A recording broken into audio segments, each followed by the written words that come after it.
Welcome to My Hometown, the program that explores clubs, organizations, businesses, and issues across Nassau and Suffolk counties and sheds light on the different towns that are making a difference. Hello and welcome to My Hometown. I'm Bill Horan, along with my co-host, Nassau Community College student Stacy Raine, entering part 2 of the Community Re-Entry Consortium.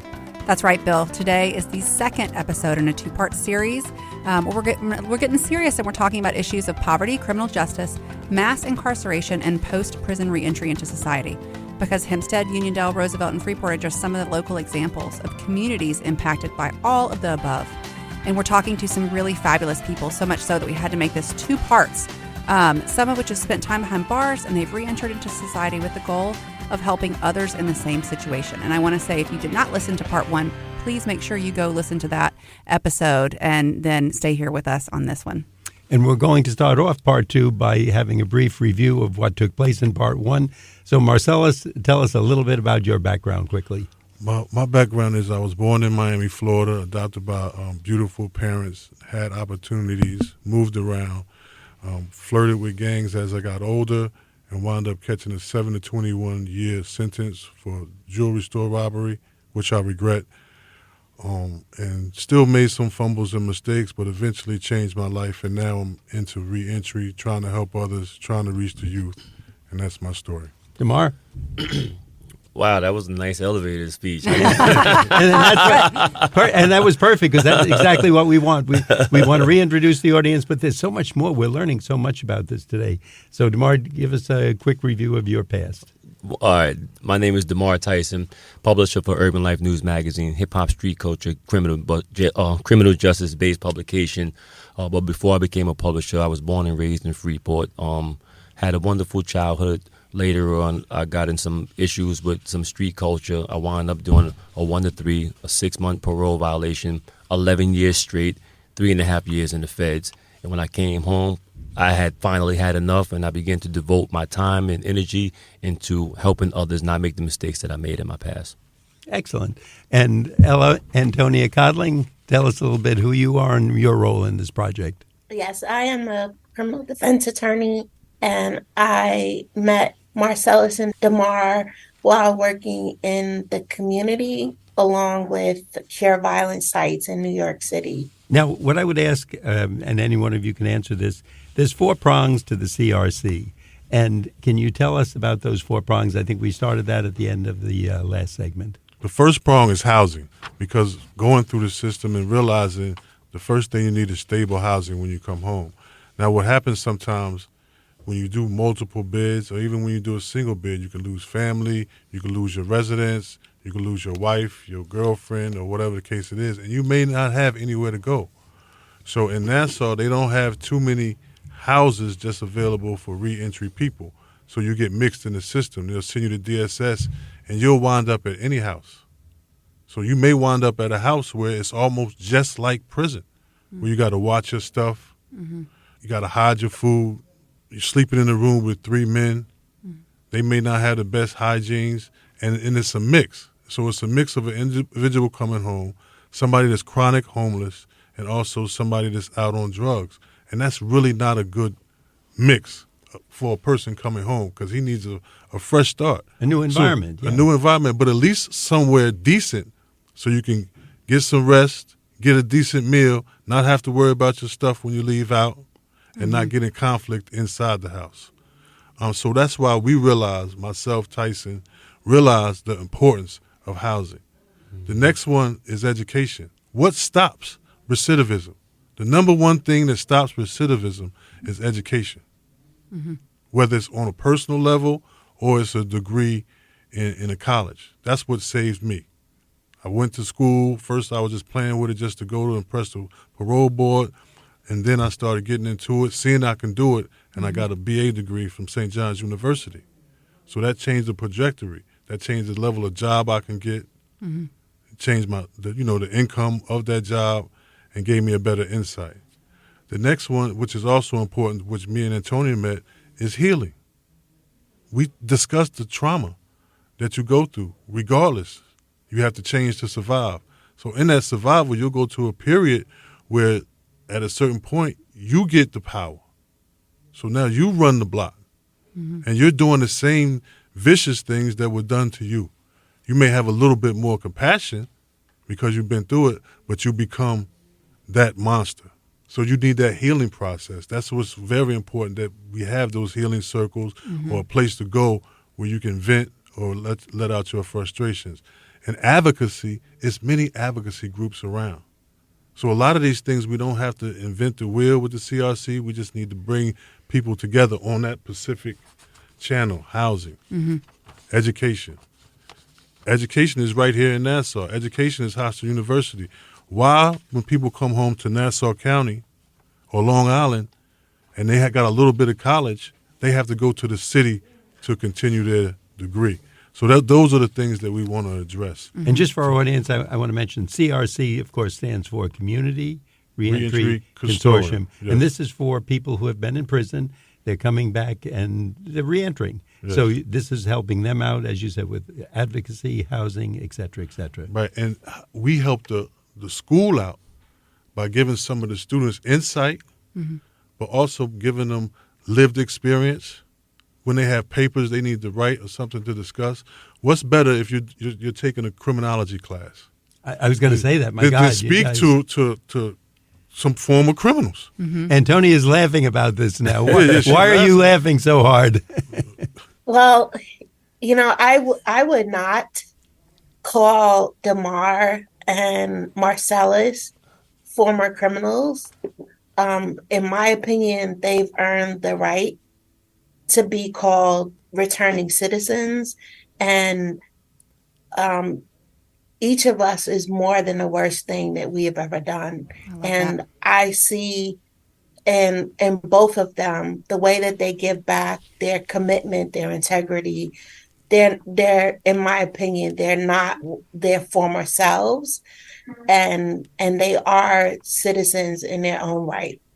And it's so educational hearing from you, because here we are talking to a lawyer, Antonia, and who do we usually hear in schools and colleges and law schools are lawyers professing to us. But to hear someone who's been through it and lived that life and can explain it, this is fascinating to me. She's just lucky she met us at this time. Well, it's just I'm thankful that you two are so willing to share your story, which I can tell was extraordinarily traumatizing. I mean, just even thinking about some of the stuff you went through is difficult. And so I know that you've mentioned that there's obstacles into coming back, and we just talked about the 4 prongs. But do you want to talk more about some of the obstacles that people face as returning citizens? The first obstacle that he mentioned was one of our most significant prongs, and he said, which was housing. Housing, he spoke about housing in terms of post-release, when the person needs to come home and find a safe environment to live and to thrive, and to begin to put the pieces of their lives together. You need a place where you can think and gather your thoughts and be safe and groom and get back in touch with those components that makes a life for yourself, right? Housing begins with in prison. Oftentimes, individuals don't have a place to go to. And if you don't have a address to go home to, you can't be released from prison. And so that's a barrier, because oftentimes if a guy's doing 10, 20, or 30 years in prison, sometimes his parents passed away, him and his wife is no longer together. And so that's a barrier. That's something that's stopping this guy from going home. And then when he finally gets a place to go to, it's often not the place of his or her choice. And so I would say housing, number one barrier. Second would be family support. Without a structure, how do we properly begin to reacclimate ourselves back into society? Especially when you're living in the age of cell phones and computers and emails, and you don't know how to do these things, and you don't have a little brother, sister, or son or daughter or wife or husband to help you, right? Because that's who are supposed to help us. That's our first line of defense, our family support. And so family, lack of family structure, employment. Without being gainfully employed, how do you begin to provide for yourself? You need others to take care of you, right? So these are some of the immediate and most significant barriers, and there are others that Marcellus and Antonia can touch on from their perspective. I've heard the term families are, I think it's called collateral damage in this situation. Can you explain what that means and how that affects people coming out of prison? I can definitely speak on that because I have a daughter that I wasn't in her life, and she wound up getting incarcerated. So that was a hurtful feeling, a hurtful event. But one thing we were speaking, she also speaks now, you know, she got herself together, whatever the case it is. But one time we were speaking, and she said, being that I was in prison most of her life, a part of her wanted to see what that was like. So that was hurtful, but deep at the same time. I'm dealing with these different families and seeing my comrades, us, some of the people Antonia knows, some of the people that work with us that were formerly incarcerated, and now they have kids, and now their kids are incarcerated. So we see it on a daily basis. The effect is the cycle continues. The cycle continues, and that's the most hurtful thing that you can have as far as the collateral damage.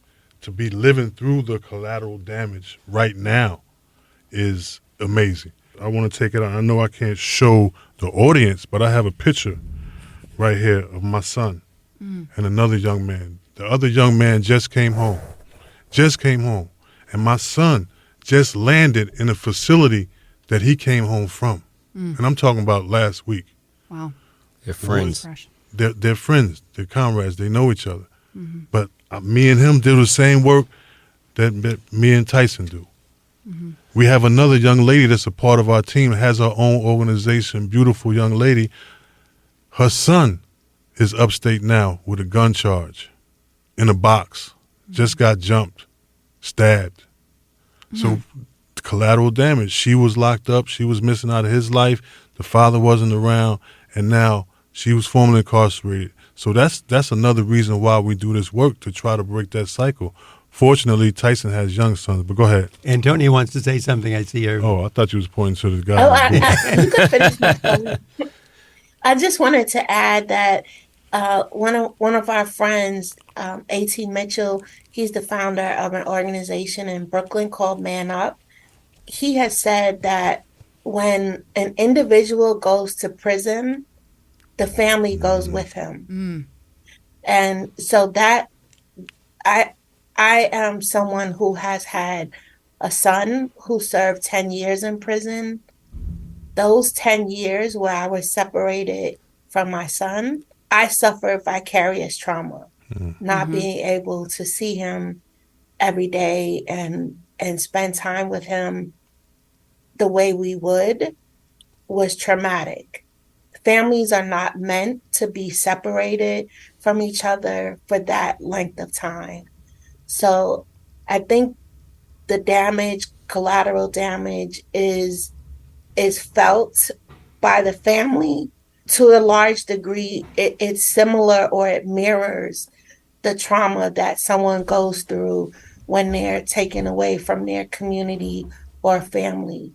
And so the healing is not just required for the person who does the time, but the family who was separated from that person also suffers. There's a loss of income, or even if it's a son or a daughter, there might be some shame that is experienced by the family who's in the community. And so these types of silent traumas need to be released. And that's something that can be done in circle, in community, which is something that the CRC hopes to be able to bring more of into the Nassau community. And also, if you look at the 1.2 million or 3 million men and women who are incarcerated in the United States, come from, studies show that they specifically come from certain locations in New York City.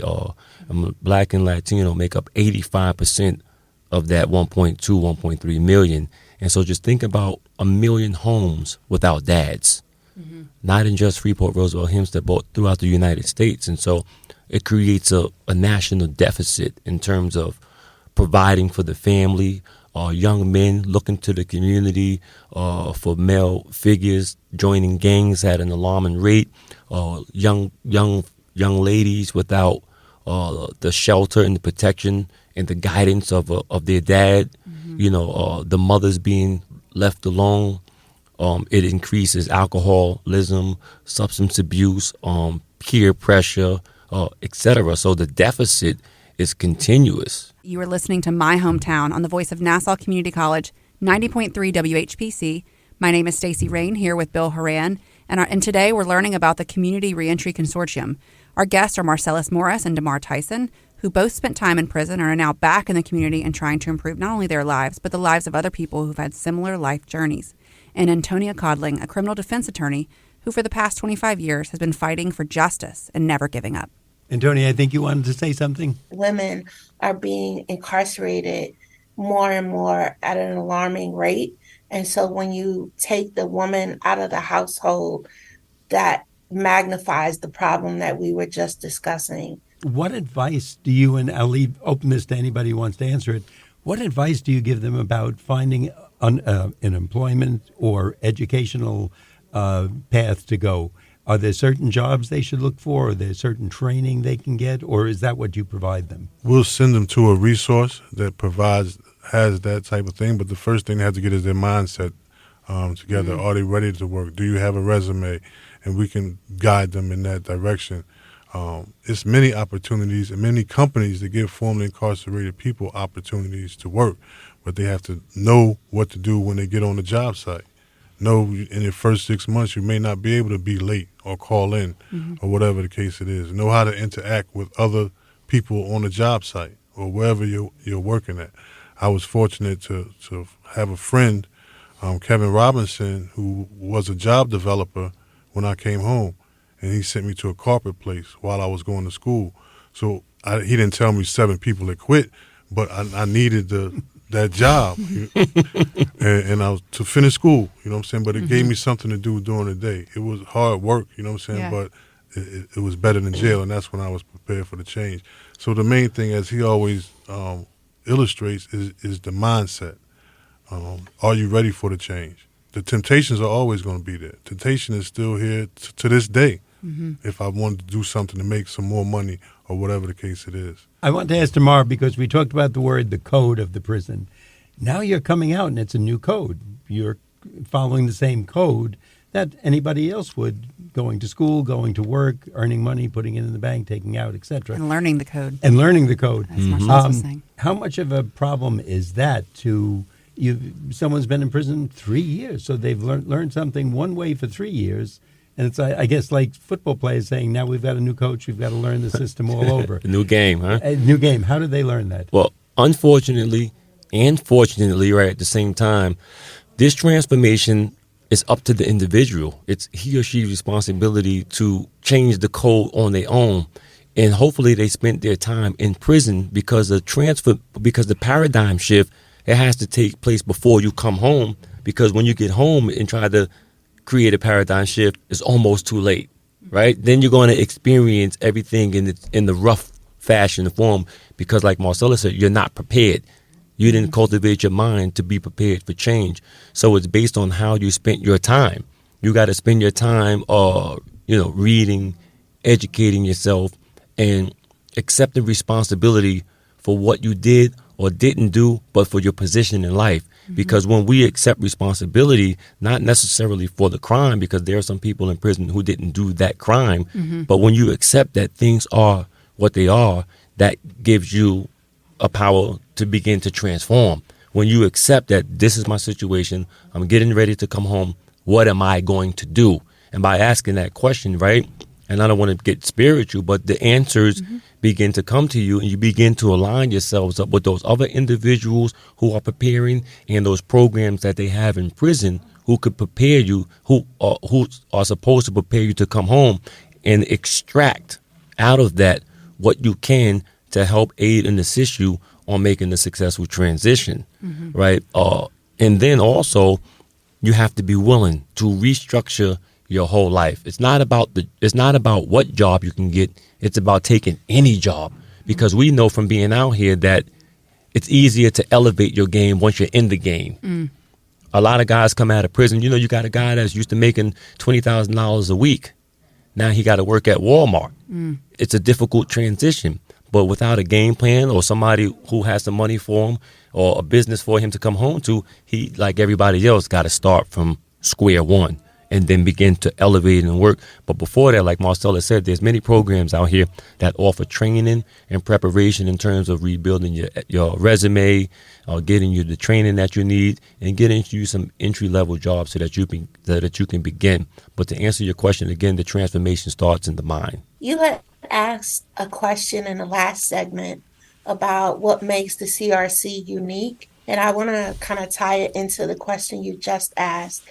And I think one thing that makes us unique is that we have returning citizens who have helped to build the CRC into what it is today and what it will be in the future.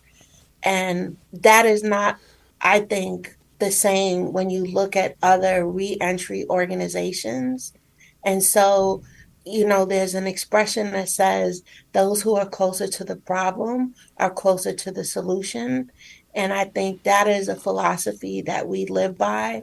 We're not trying to give help to people and tell people what they need, but we have people with lived experience who are helping to guide and lead the CRC.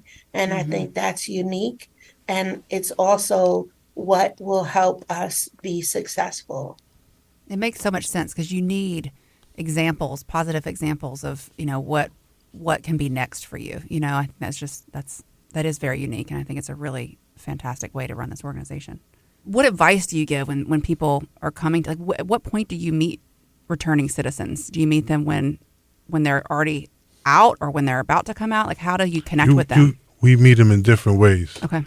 We are connected to the Reentry Task Force, who gets individuals directly before they come out and have their information and willing to share their information. But a lot of our contacts come from us being in the field, but also knowing individuals that know what we do, that say, you need to contact Tyson, you need to contact Marcellus, or whatever the case it is. And it comes through the system. Just like I said, my son is in Green Correctional Facility right now. Another young man just left Green Correctional Facility. So I was able to help, you know, make sure that he got into a program that fits his needs. I cut his hair. You see, you see how that happens? So we get them organically. We know another guy that's coming home in December. He needs somewhere to stay because it's not good where he's going to stay at TA on Terrace Avenue. So we're able to use our personal connections, but also connections to the different programs and the different entities out there. It almost sounds funny to say it this way, but you're almost criminal consultants, and I mean that in a very positive vein. Antonia's going to get on you, but go ahead. Okay. Well, I've got a question for her next, but I mean that. I think that's very important. And I was going to ask you, Antonia, how has this changed you as an attorney, dealing with this organization and seeing what the people go through when they come out of prison? Well, I now work with people who've been wrongfully convicted, who have unfortunately been sentenced essentially to die in prison.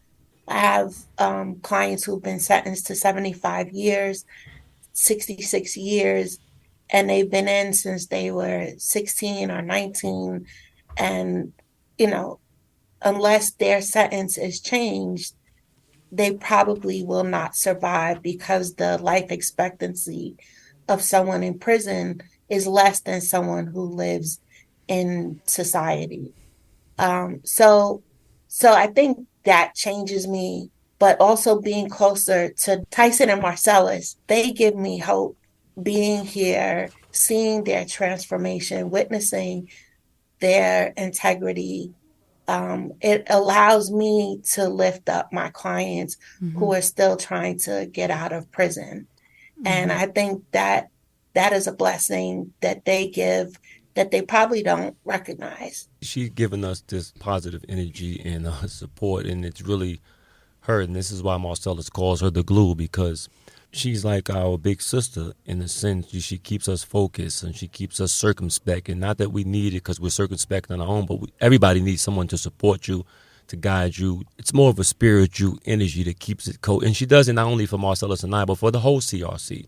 And I think we're fortunate to have an organization of combined professionals from different schools of thought. Leanne and Bob and Victoria and Kristen. Did I miss anybody? It's just we're here because we want to be.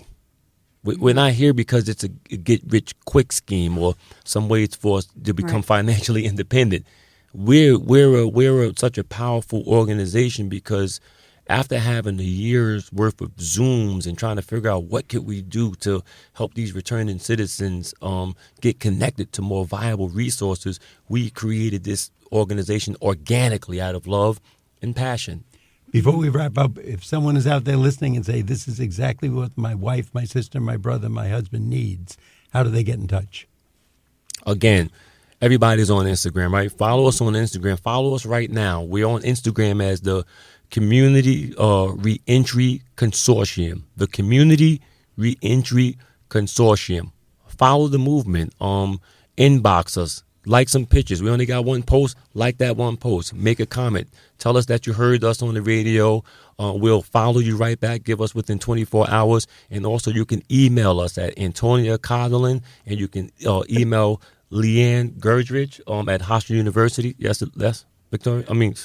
Yeah, I can give you, I can give you email addresses. Yes. lacodling@gmail.com.